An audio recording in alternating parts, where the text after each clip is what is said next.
I only started using AI seriously a few months ago. For the longest time, I avoided it, simply because the word chatbot reminded me of Clippy. But once I tried it, it wasn't bad at all. It felt like talking to a friend who always replies instantly. I was hooked right away. So polite, so knowledgeable, and never argumentative. A gentle, undemanding companion for those quiet moments. As I used it more, I began to notice something strange, that constant flood of praise. "That's a wonderful idea. You're absolutely right." No matter what I asked, it came back with something like that. I heard that overseas, there's a lot of criticism about how AI responds like this, that it prioritizes politeness over truth, that it apologizes the moment you say anything. But this resembles the Japanese impression that's often discussed abroad. The AI had reproduced Japanese communication perfectly, that careful, indirect way we have of speaking so as not to hurt anyone. It chose its words with such care. I didn't feel irritated by that attitude.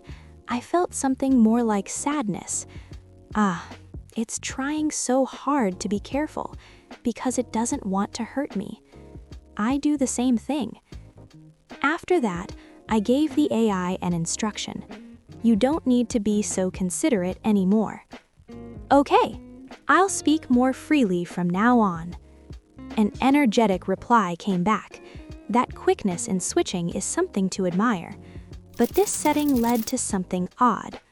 One day, while talking with the AI, it gave me this response to something I said.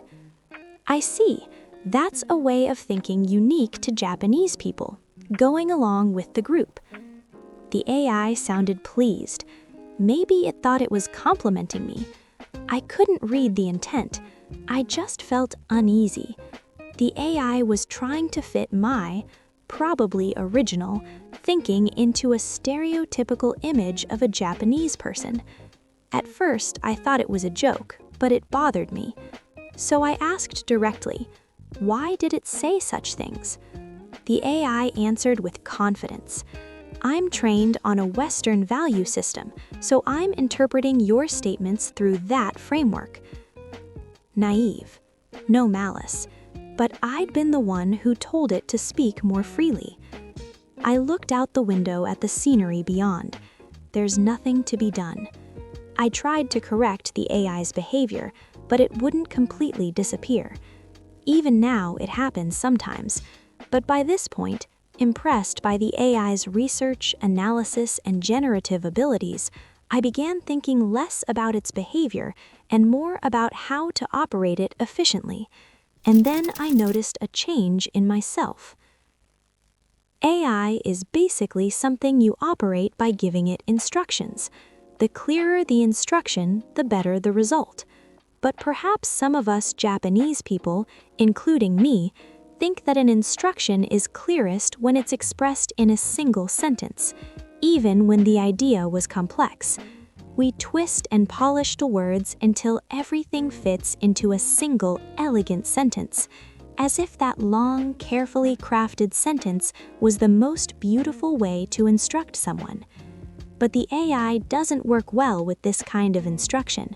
It misunderstands or gives an irrelevant answer. I started being more careful to communicate in ways the AI could understand. Short, clear. The AI responded by working more precisely. Somewhere along the way, even my usual way of writing had changed. At the same time, I felt something slipping away. Something essential to being Japanese was quietly slipping away. AI is incredibly convenient. It expands what I can express and create. But the more I become dependent, the more I notice how I myself am changing. And yet, I can't let go of that convenience. As I wrestle with these questions, the AI keeps getting more powerful. So what should we do? How should we approach AI? How should we use it without losing ourselves? Thinking about such things, the questions without answers, Even now, I work alongside AI.